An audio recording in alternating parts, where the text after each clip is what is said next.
Hello students, learn BST channel में आपका सबका स्वागत और अभिनंदन। पिछली वीडियो में हमने वैधानिक निगम के संबंध में पढ़ा था।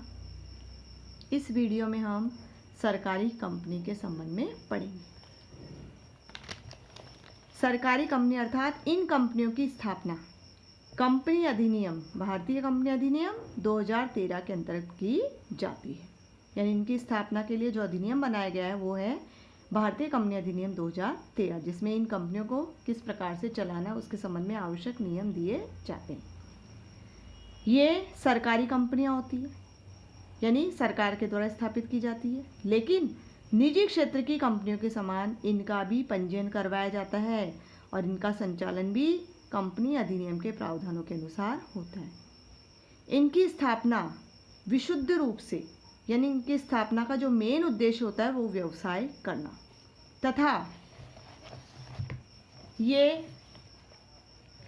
निजी क्षेत्र की कंपनियों के साथ क्या करती है, कंपटीशन या प्रतिस्पर्धा।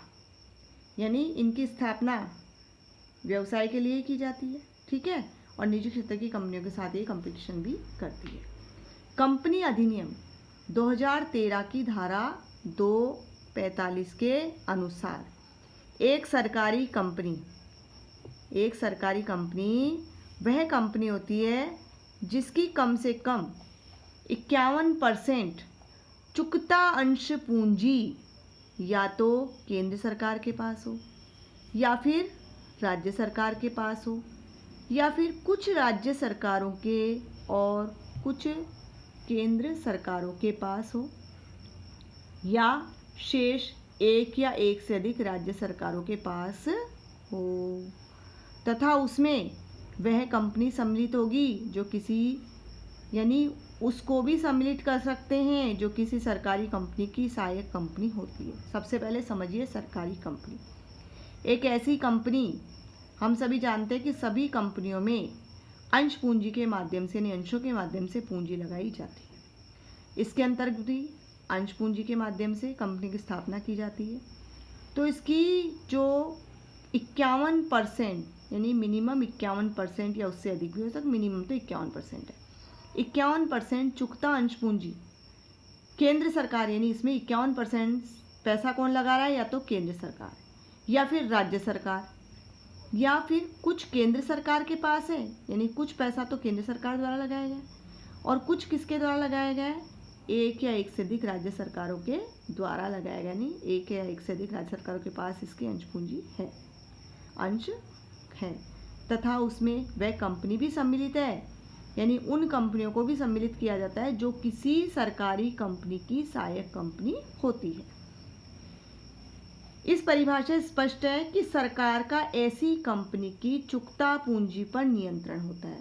यानी हम सभी जानते हैं जो अधिक मात्रा में पैसा लगाएगा वही कंट्रोल करेगा। तो सरकार चूंकि 51% या उससे अधिक लगा रही है, इसलिए सरकार का ही क्या होता है, नियंत्रण होता है। इस कंपनी के अंशों को, अब हम जानते हैं कि सरकार खरीद रही है, तो सरकार में कौन खरीदेगा, यानी किसके नाम से होंगे, तो इनके अंशों को भारत के राष्ट्रपति के नाम से खरीदा जाता है, यानी व्यक्ति विशेष के नाम से नहीं, राष्ट्रपति के नाम से क्रय किया जाता है। चूंकि सबसे बड़ी अंशधारक कौन होती है, सरकार, और प्रबंध भी कौन करता है, वही करती है, नियंत्रण भी उसी का होता है, इसीलिए हम इसे क्या कहते हैं, सरकारी कंपनी कहते हैं। अब है सरकारी कंपनी की विशेषताएं।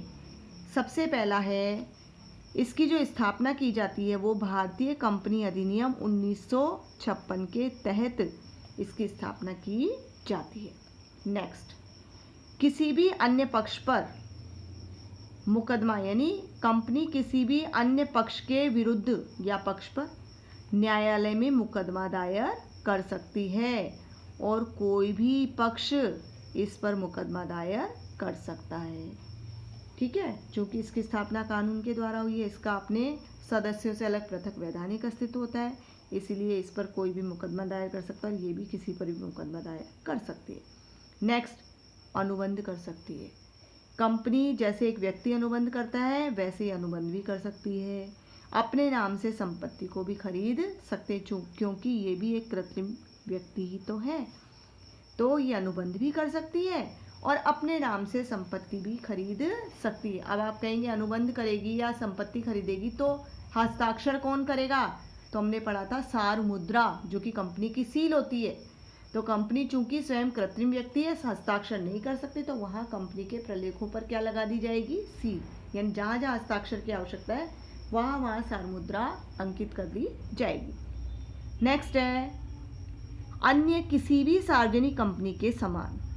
इसका प्रबंध भी कंपनी अधिनियम में जो प्रावधान दिए गए हैं उसके अनुसार होता है। यानी कंपनी अधिनियम के प्रावधानों के अनुसार इसका प्रबंधन कार्य किया जाता है। नेक्स्ट, कर्मचारियों की नियुक्ति। कंपनी में कर्मचारियों की नियुक्ति कंपनी के उद्देश्य पत्र और अंतर नियम में दिए गए जो नियम हैं उन नियमों के अनुसार होती है।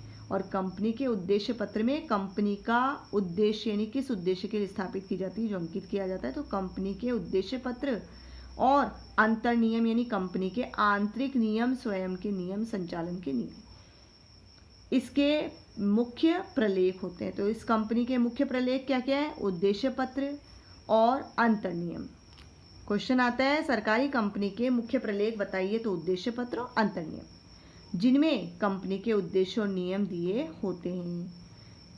इस कंपनी में कार्यरत कर्मचारी न तो सरकारी व्यक्ति होते हैं, ना ही नागरिक सेवा के व्यक्ति होते हैं। केवल उच्च प्रबंधक यानी जैसे चेयरमैन, प्रबंध निदेशक, यही सरकार से या नागरिक सेवाओं से प्रतिनियोजित, डेपुटेशन पर आते ना, प्रतिनियोजन पर आए व्यक्ति हो सकते हैं। यानी सरकार के व्यक्ति कौन कौन है? एक तो चेयरमैन, प्रबंध निदेशक, यही सरकार से चुने जाते हैं या नागरिक सेवा के व्यक्ति होते हैं। शेष कर्मचारी सरकारी कर्मचारी नहीं होते। नेक्स्ट, ये कंपनियां लेखांकन और अंकेक्षण के नियमों से क्या होती है? मुक्त। किससे मुक्त होती है? ऑडिटिंग और अकाउंटिंग के जो नियम है उनसे मुक्त रहती है। लेखा परीक्षक की नियुक्ति केंद्र सरकार करती है, अर्थात इसका जो अकाउंटेंट है, अकाउंटेंट का जो निरीक्षण का कार्य, निरीक्षक परीक्षक, वो कौन नियुक्त करता है? केंद्र सरकार। तथा वार्षिक अनुवेदन रिपोर्ट कहाँ प्रस्तुत की जाती है? तो संसद में या राज्य विधानमंडल में प्रस्तुत की जाती है। वार्षिक प्रतिवेदन प्रस्तुत किया जाएगा, अनुवेदन, और वो उसकी रिपोर्ट पेश की जाएगी संसद में या राज्य विधानमंडल में। नेक्स्ट, सरकारी कंपनी अपने लिए वित्त की व्यवस्था सरकारी अंशधारी और प्राइवेट अंशधारी से करता है। हमने आगे पढ़ा है, पहले ही पढ़ चुके कि सरकारी कंपनी में न्यूनतम 51% अंश सरकार के द्वारा खरीदे जाते हैं। शेष कौन खरीदेगा? प्राइवेट व्यक्ति।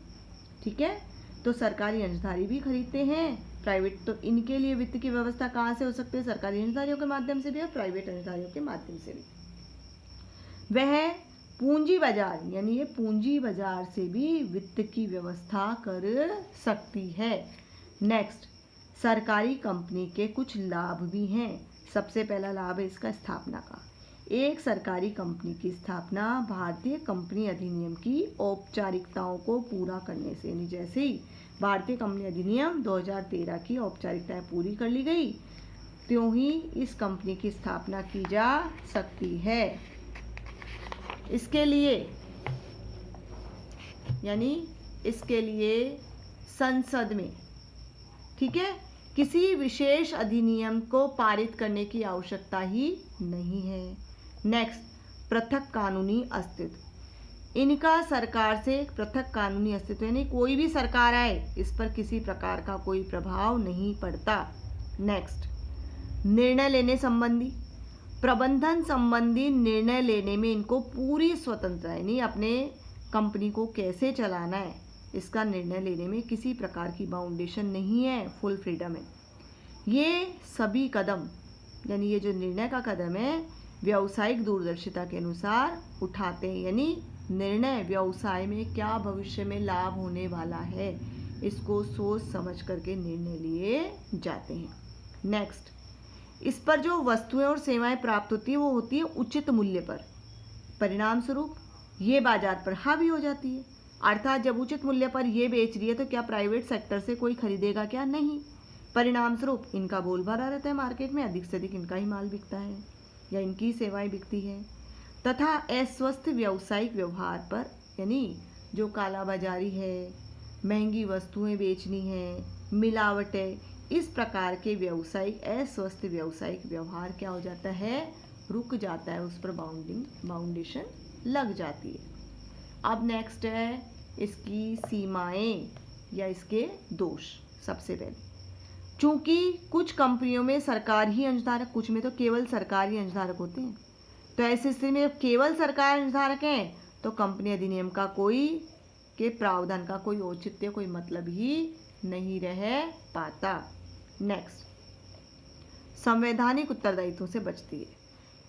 सरकारी कंपनियां अपने संवैधानिक उत्तरदायित्व से बचती है, जबकि सरकारी वित्त वाली कंपनी होने के कारण इन्हें ऐसा नहीं करना चाहिए, क्योंकि इनकी जवाबदेही होती है और ये सीधे संसद के प्रति जवाबदेह भी नहीं होते, ये जनता के प्रति ही जवाबदेही होते हैं। यानी संवैधानिक उत्तरदायित्व से बचती है, जबकि सरकारी वित्त वाली कंपनी होने के कारण उसको इस प्रकार का व्यवहार नहीं करना चाहिए।